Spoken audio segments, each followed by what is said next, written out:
салом бинандагони иззатманди телевизиони Баҳористон. Ин барномаи биёед бигӯем аст ва тасмим гирифтем ки дар ин барнома вобаста ба фаъолияти марказҳои таҳсилоти иловагӣ дар ҷумҳурии Тоҷикистон суҳбат карда бошем. Бо иродату садоқатмандӣ имрӯз моро дар студия ҳамроҳӣ мекунанд Аҳмад Асомуддинзода, муовини директори Маркази ҷумҳуриявии муассисаҳои таҳсилоти иловагӣ, Вазорати маориф ва илми ҷумҳурии Тоҷикистон, ҳамчунин роҳбарони маҳфилҳо Муаллимаи азиз Тӯи Давлатова ва Фотима Рустамова, инчунин як зумра хонандагони фаъол маҳфилчиёни Маркази таҳсилоти иловагии Маркази ҷумҳуриявии муассисаҳои таҳсилоти иловагии Вазорати маориф ва илми ҷумҳурии Тоҷикистон дар ин барнома иштирок доранд ки якояки шуморо хушомадед мегӯем.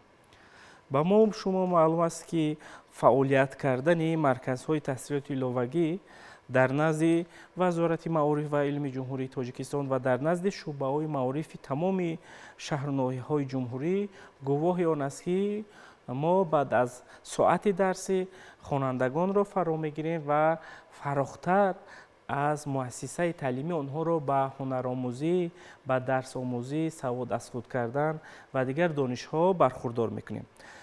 акнун ки дар пешорӯи мо таътили тобистонаи мактабачагон меистад, гумон мекунам ки фаъолияти маҳфилҳо дучанд мешавад ё ин ки бояд дучанд карда шавад, чунки дар давраи таътили тобистона вақти хонандагон зиёдтар аст, чунки онҳо фориғ аз таҳсил ҳастанд. соли таҳсил ки анҷом ёфт, акнун фазои холигии онҳо зиёдтар мешавад ва фикр мекунам ки масъулияти марказҳои таҳсилоти иловагӣ дар ин давра дучанд мешавад. Пас ҳамин хотир мо шуморо ба студия даъват кардем ки вобаста ба фаъолияти пурсамари марказҳо гуфта бошед.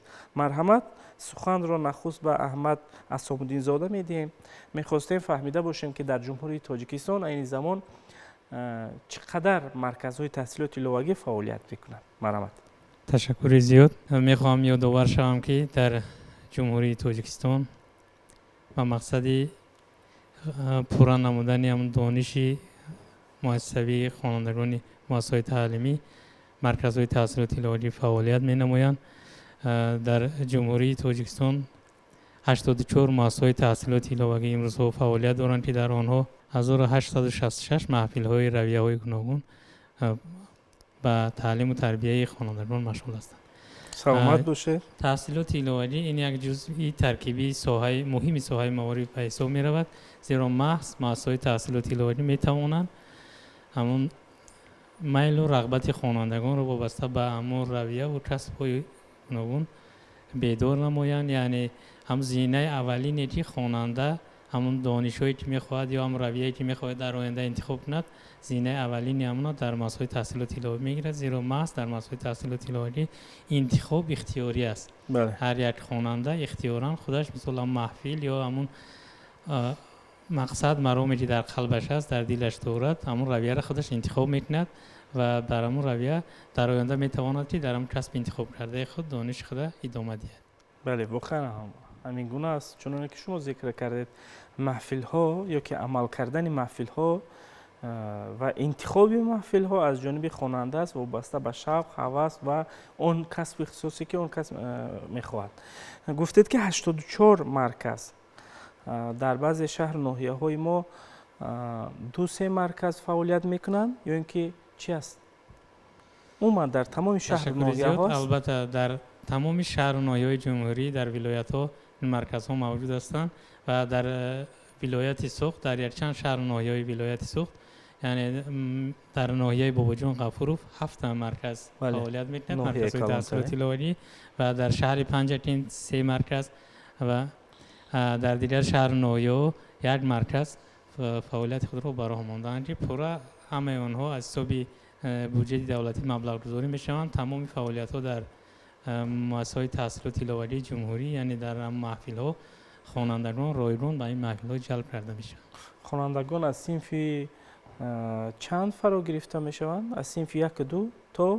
дар муассисаҳои таҳсилоти иловагӣ сину сол яъне ягон монеа вуҷуд надорад. айни ҳол дар якчанд муассисаҳои таҳсилоти иловагӣ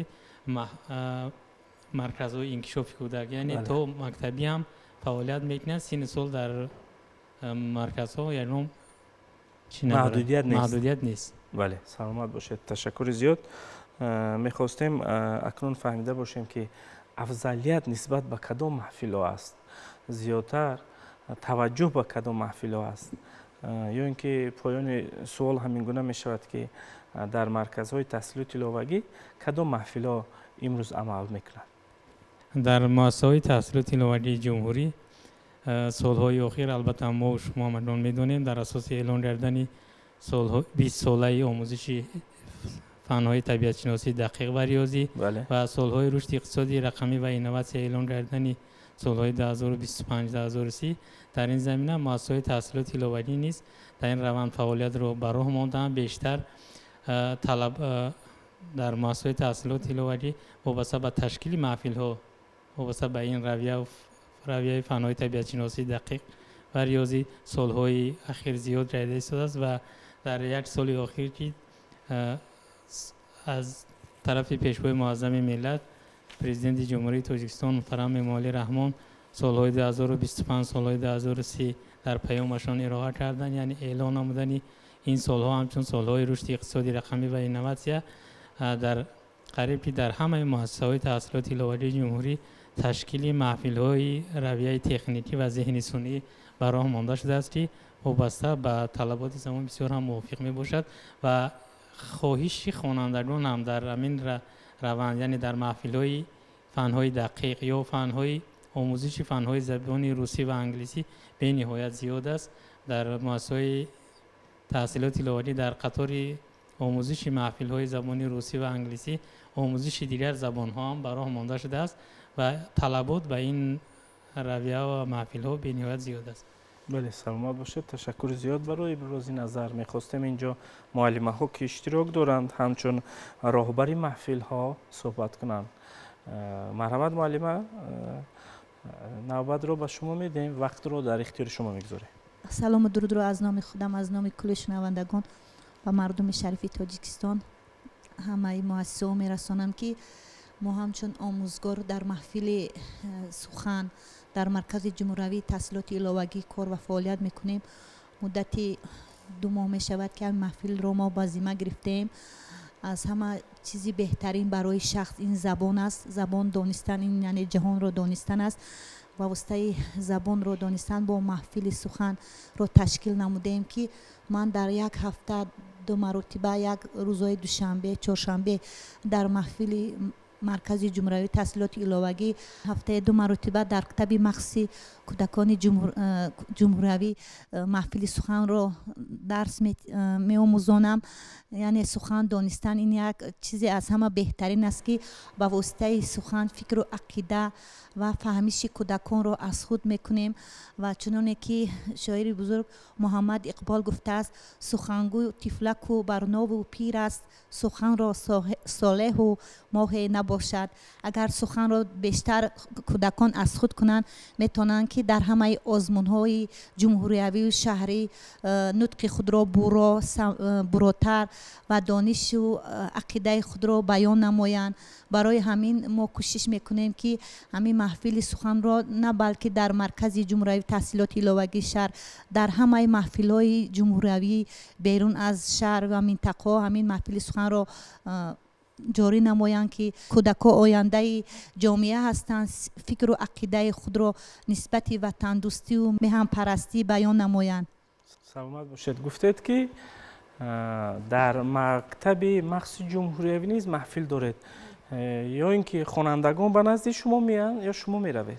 من در مکتب مخصوص جمهوری در هفته 2 مرتبه رفته از همان خوانندگان مرکز جمهوری بچه‌ها هستند که آنها را به همین محفل جلب نمودم که چون که آنها الکی در محفل سخن به قید گرفته شدند که آنها الکی اشتراکچی آزمون شاهنامه‌خوانی دور منطقوی الکی 8 نفر خواننده پیشنهاد کرده شد و باز خوانندگانی هستند که آنها را با فروغ صبح دانایی کتاب است تیار نموده سادم چون که آنها را سهم خود را در جامعه گذارند. سلامت باشید. یعنی شما در محفل ها بیشتر خوانندگان رو با آزمون ها تیار میکنید.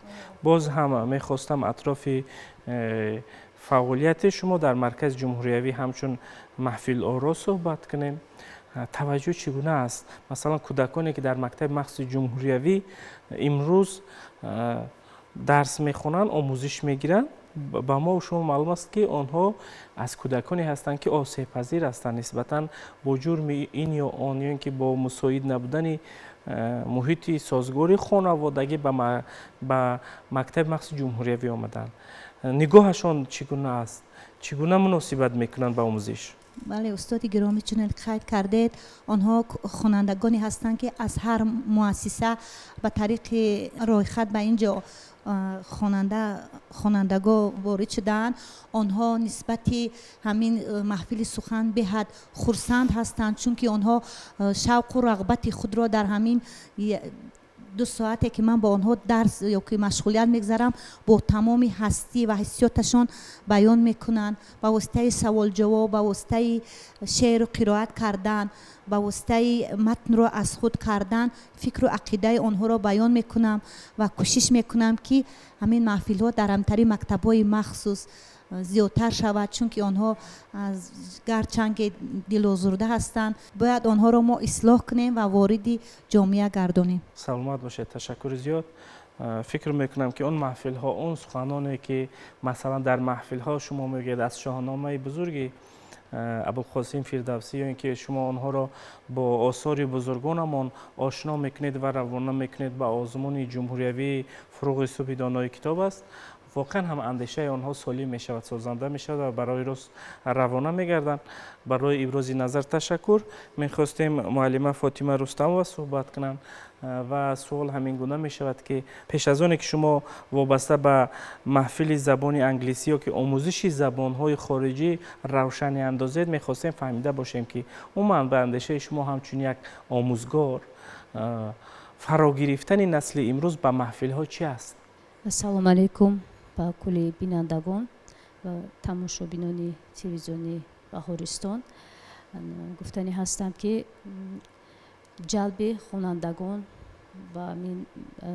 با همین نمود محفل ها خیلی هم مهم باشد، برای اینکه در وقت تعطیل ها علاقه وقتای خالگی آنها بسیار می شوند و می توانند با هر گونه کارها داده شوند. از همین لحاظ ما حرکت میکنیم که آنها رو به همین نمود محفل ها جلب کنیم و دقت آنها رو به این چیزها بسیارتر نموده باز هم حرکت میکنیم که زباندانی آنها، انکشاف آنها، قابلیت آنها نسبت زبان آموزی بیشتر و خوبتر شود و جهان بینی خودشان رو نظر به همین آموزش زبان ها بیشتر نمایند. بله معلم ببینید، مثلا در مؤسسه تحصیلات میانه با ما و شما معلوم است که پشت میز و کرسی میشینیم و دانش میآموزیم از آموزگار. بله. یکم مثلا محفل آموزش زبان ها با درس مانند است، دلگیر نمیشوند. مثلا نسل امروز چگونه انتخاب میکنن همین محفل را، چگونه مناسبت دارند و یا درس های شما، آموزش های شما چگونه میگذرد؟ محفل های ما نظر به مؤسسه به نهایت دیگر است. در محفل های ما اینچنین شریکانی بین المللی هم هستند. ما در نزدیکی ها فستیوال ها میگذرانیم، اینچنین گذرانده استودیم که این خیلی هم با محفل های ما رنگی گوناگون میدازد و محفل های ما رو خیلی هم شوق‌آور میسازد و البته که محفل های ما چه خیلی که شنیده استودید نظر به مؤسسه فرق دارد. بله، در مؤسسه تحصیلات میانه عمومی برای آموزش زبان ها یک نقشه معین است، یک ترتیب معین است در درس ها، پیشنهاد لغت و قاعده های درسی و دیگر. باز کدام اصول های جلب کننده است در محفل های شما؟ тақрибан барномаи аз худкунии забони хориҷӣ чӣ дар муассисаи миёна ва чӣ дар маҳфилҳо баробар ҳастанд. Дар инҷо мо ҳам методҳои салоҳиятнокиро истифода мебарем, инчунин методҳои warm up-ро истифода мебарем, инчунин бо дигар намуди методҳоро низ истифода мебарем ки ба ҳамин маҳфилу барномаи муассиса баробар ҳастанд. бале, саломат бошед. Бинандагони азиз, шумо барномаи биёед бигӯемро тариқи телевизиони Баҳористон тамошо намуда истодед ва ёдовар мешавем ки барнома пайваста дар ҳамкорӣ бо маркази ҷумҳуриявии муассисаҳои таҳсилоти иловагӣ Вазорати маориф ва илми ҷумҳурии Тоҷикистон пешниҳоди шумо мегардад ва мавзӯи баҳси имрӯзаи мо низ чунин аст: фаъолияти пурсамари марказҳои таҳсилоти иловагӣ дар назди шуъбаҳои маорифи тамоми шаҳру ноҳияҳои мамлакат. моро тамошобин бошед. хуб, акнун мехостем ки инҷо хонандагон иштирок доранд ва суҳбат кунанд. дар кадом маҳфилҳо шомил ҳастед шумо ва чӣ меомӯзед аз маҳфилҳо? марҳамат. ман луғатҳоро аз худ кардам, боз муошират карданро ва ғайраро. ва ғайраҳо. бале. дар соати дарсӣ меоед ба маҳфилҳо ё ки берун аз соати дарсӣ? берун аз соати дарсӣ. берун аз соати дарсӣ. шумо дар мактаб то нисфирӯзӣ мехонед ё баъд аз нисфирӯзӣ? баъд аз нисфирӯзӣ. дар маҳфилҳо чӣ? саҳар. саҳар мехонед то нисфирӯзӣ? бале. бале, саломат бошед. ташаккури зиёд ба шумо. марҳамат, боз ки гап мезанад? ман дар маҳфили забони англисӣ мехонам. муаллимони мо хеле хуб ҳастанд ва дарсҳоямонро хеле шавқовар мегузаронанд ва ба бозиҳо мегузаронанд. ман мехоҳам ки забони англисиро бурро гап занам ба забони англисӣ ва бисёр бихонам. дарсҳои шумо бо бозиҳои гуногун низ мегузарад? бале. масалан чӣ гуна? мо бисёр бозиҳоро аз дарсҳои кушод гирифта дар дарсҳо мегузаронем ва бозӣ мекунем. саломат бошед. ташаккури зиёд. ва мехостем боз атрофи дигар маҳфилҳо суҳбат кунем. муаллими муҳтарам, дар баробари маҳфили забономӯзӣ, дар баробари маҳфили сухан, боз кадом маҳфилҳое ҳастанд ки хонандаро барои ҳунар омӯхтан ҷалб мекунад, фаро мегирад?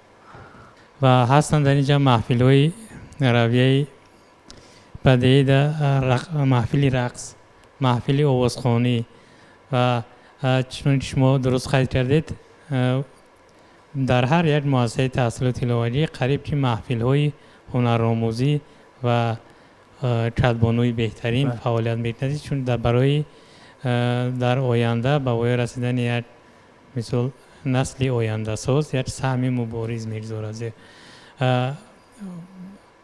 марказҳои таҳсилоти иловагӣ дар тамоми ҷумҳурӣ имрӯз ба як фаъолияти пурсамар ҳам гӯем хато намекунем, чунки таваҷҷӯҳи ҳукумати ҷумҳурии Тоҷикистон алалхусус пешвои муаззами миллат дар самти рушди муассисаҳои таҳсилоти иловагӣ бисёр ҳамназаррас аст. ман мехоҳам қайд намоям ки таи якчанд соли охир бо дастгирӣ ва ғамхориҳои бевоситаи пешвои муаззами миллат президенти ҷумҳурии Тоҷикистон муҳтарам Эмомалии Раҳмон дар ҷумҳурӣ якчанд муассисаҳои таҳсилоти иловагӣ бо иштироки худи пешвои муаззами миллат ба мавриди баҳрабардорӣ қарор дода шуданд ки дар онҳо барои омӯзиши забонҳои хориҷӣ ва фанҳои дақиқ дар ин радиф омӯзиши ҳунаромӯзӣ, яъне касбу ҳунаромӯзӣ тамоми шароитҳо фароҳам оварда шудааст. муассисаҳои таҳсилоти миёнаи умумӣ новобаста аз он ки онҳо мисол соҳиби истеъдод ҳастанд ё ин ки тамоми хонандагони муассисаҳои таҳсилоти миёнаи умумӣ ки яъне хоҳиш доранд метавонанд аз машғулиятҳои маҳфилҳои таҳсилоти иловагӣ истифода намоянд, зеро ҳама он фазои холигие ки дар хонандагон дар вақтҳои холигӣ бисёртар дар вақтҳои таътил ё берун аз мактаб аст. мақсади ташкили чунин марказҳо ба ҳамон хотир аст ки ҳам фазои холигии хонандагони муассисаҳои таҳсилоти миёнаи умумиро пурра намоянд. яъне дар ҳамон пешгирӣ кардан аз ҳамон қонунвайронкунӣ ё ҳамон корҳои ношоисте ки хонандагон даст мезананд, ҳамаш аз بسیارتر خالی ماندن وقت خالیگی زیاد داشتن خوانندگان رخ میزند و محض به همین خاطر امروزها مرکزهای تحصیلات ایلاوگی و در این زمینه به مقصد بیشتر جلب نمودن خوانندگان به محفل‌ها در اساس قرار مشاوره وزارت معارف و علم جمهوری تاجیکستان در قطاری همون 1866 محفلی که در خود مؤسسه‌های تحصیلات ایلاوگی فعالیت میکنند در نزد مؤسسه‌های تحصیلات میانه عمومی در اساس این قرار مشاوره محفل‌های نزد مؤسسوی نیز تشکیل کرده شدند که در آنها زیاده از 560,000 خوانندگان به محفل‌ها جلب کرده شدند. در این ردیف محفل‌ها بسیارتر و محفل‌های ورزشی هستند، محفل‌های هنری، محفل‌های آموزشی فن‌های طبیعت شناسی دقیق و آموزشی زبان‌ها بیشتر روبرو میشیم و سال از سال شماره چنین محفل‌ها و فراگیری به محفل‌ها بیشتر شده ایستاده است. محفل‌ها رویگون هستند. پورا در هم محفل‌هایی که در نزد مرکزهای تحصیلات ایلاوگی هستند و محفل‌هایی که در نزد مؤسسه‌های تحصیلات میانه عمومی هستند پورا همه رویگون هستند و میخواهم قید نمایم که مؤسسه‌های تحصیلات ایلاوگی در اساس همون قانون جمهوری تاجیکستان درباره تحصیلات ایلاوگی و نظامنامه نمونه‌ای که با قرار حکومت جمهوری تاجیکستان تصدیق کرده شده است میتوانند در این ردیف محفل‌های پولکی نیز تشکیل نمایند. بله. ولی من اندیشه دارید شما چنانه که استاد گرامی قدر گفتند محفل‌های مرکز جمهوری تحصیلات ایلاوگی در نزد وزارت معارف و علم جمهوری تاجیکستان برگزار کرده. از همه پدر و مادران خواهش میکنم که فرزندان خود را با کارهای بی‌فایده راه ندهند، آمده در این محفل‌ها اشتراک کنند. اقلا محفل نه اینکه محفل سخن، محفل زبان خارجی، همه نمودی محفل‌ها رایگان هستند. وقتی که به محفل‌ها وارد شدن لااقل هر روز یک لغتی هم از خود کنند، یک کلمه ای را هم از خود کنند. سعی دانش آنها بلند میگردد، ذخیره لغوی آنها بای میگردد. برای همین کوشش میکنم که آینده ما جوانان هستند، کوشش کنید که در محفل‌های مرکز جمهوری تحصیلات ایلاوگی اشتراک کنید و وقتی خود را بیهوده نگذرانید. بله سلامت باشید. فراگیری چگونه است؟ چگونه شما جلب میکنید؟ تا جایی که میدانم درس‌های روزی درهای گشاد نیز تشکیل میکنند در مرکز جمهوری مؤسسه تحصیلات ایلاوگی و در مرکزهای تحصیلات ایلاوگی تمام شهر ناحیه. تشکر زیاد. البته در تمام مؤسسه‌های تحصیلات ایلاوگی سال تحصیل رسما 15 سپتامبر یعنی شروع می‌گردد. محض به خاطر همین روز در تمام مؤسسه‌های تحصیلات ایلاوگی روزی درهای گشاد و در خود محله‌ها و در خود هم مؤسسه‌های تحصیلات میانه عمومی از طرف کارمندان مرکزهای تحصیلات ایلاوگی کارهای تبلیغاتی و تشویقاتی گذرانده می‌شوند با مقصد جلب بیشتر خوانندگان به محفل‌ها تا که آنها آگاهی پیدا نمایند که دولت و حکومت یعنی حکومت جمهوری تاجیکستان وزارت معارف تمام امکانیت‌ها رو برای آموزش و از خود کردن کسب و هنرهای ضروری به آنها مهیا کرده است و من فکر میکنم هر یک اعضای محفلی که در مرکزهای تحصیلات ایلاوگی اشتراک میکند و میتواند در آینده هم کسب خود هم راهی آینده خود درست انتخاب کند، زیرا محض در مرکزهای تحصیلات ایلاوگی انتخاب اختیاری است. خواننده مثال میتواند که در یک چند محفل اشتراک نماید و قابلیت خود سنجد در کدام محفل جان و از قابلیت شوقش بیشتر است میتواند تحصیل خود را در سمت ادامه دهد. آزمون‌های گوناگون نیز در میان محفلچیان میان مرکزهای تحصیلات ایلاوگی گذرانده می شود. محفلچی بهترین نمیدونم یا که مرکزی بهترین آنها در دورهای معین سبقت میکنند و تا به مرکز آمده در دور نهایی نیز مثلا مرکز خود را نمایندگی میکنند.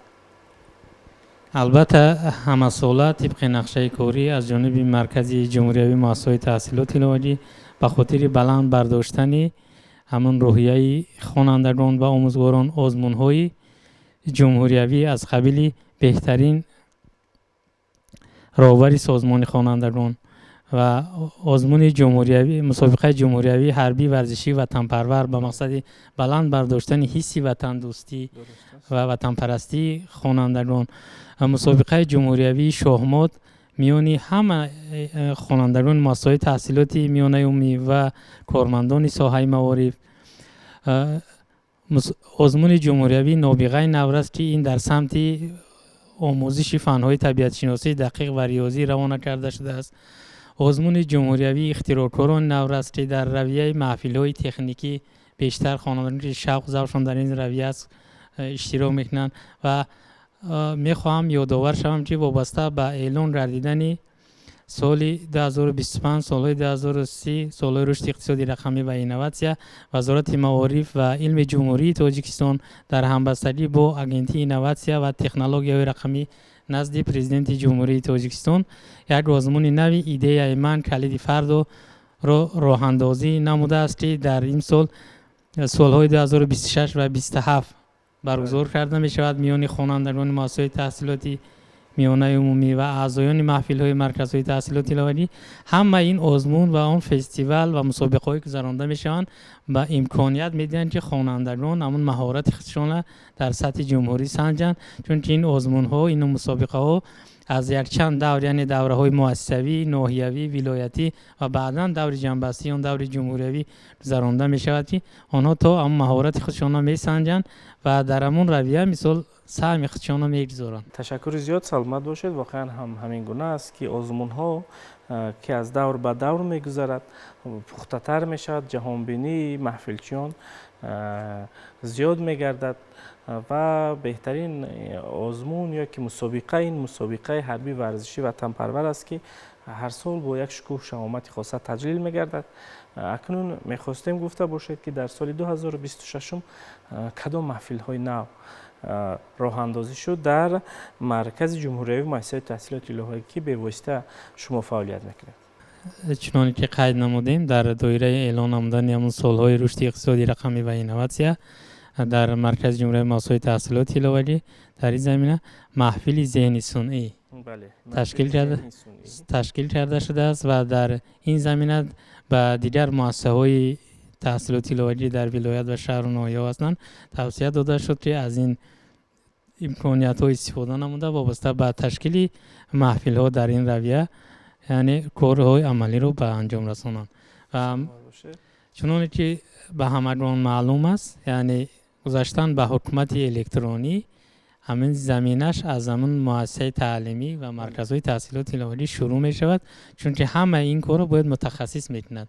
ما خواهیم که در آینده پره به همون حکومت الکترونی و همون برنامه‌های رشد اقتصادی رقمی و اینواسیون که حکومت جمهوری تاجیکستان تصدیق کرده است در این زمینه مرکزهای تحصیلات الهی تصمیم گرفتند که بیشتر محفل‌های خود را به همین رویه‌ها تشکیل نمایند، چون که بیشتر خوانندگان به همون علم و کسب و هنرآموزی هنرهایی که امروز به طلبات زمان جوابگو هستند یا طلبات بازار امروزه هستند ما خوانندگان را در همین روحیه تربیت نماییم. تشکر. واقعا هم ذهن صنعی یا اینکه روی آوردن به حکومت رقمی الکترونی این موضوع روز است، طلبات امروز است و چنانکه که شما ذکر کردید زمینه اساسی یا که بیدار کردن شوق خوانندگان این جای مناسب مرکزهای تحصیلات الهی است.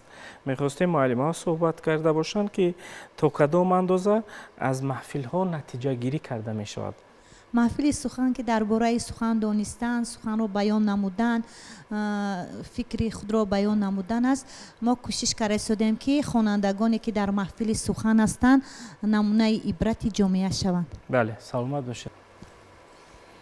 محفل زبان‌های خارجی حرکت کرده شدند که خوانندگان بهتر و خوبتر با زبان‌های خارجی سخنرانی کرده توانند و حس خود را به مملکت خودشان وادار نمایند.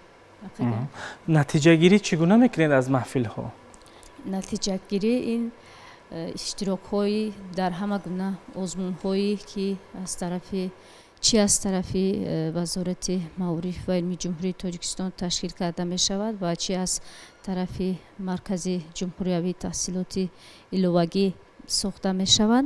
در همه گونه چورابینی ها و المپیاده ها اشتراک ورزیدن خوانندگان می باشد. بله، یعنی فعالانه اشتراک کردن آنها در آزمون المپیاده ها، در مسابقه ها، در فستیوال ها فکر میکنم که این نتیجه گیری کردن از کار شما است.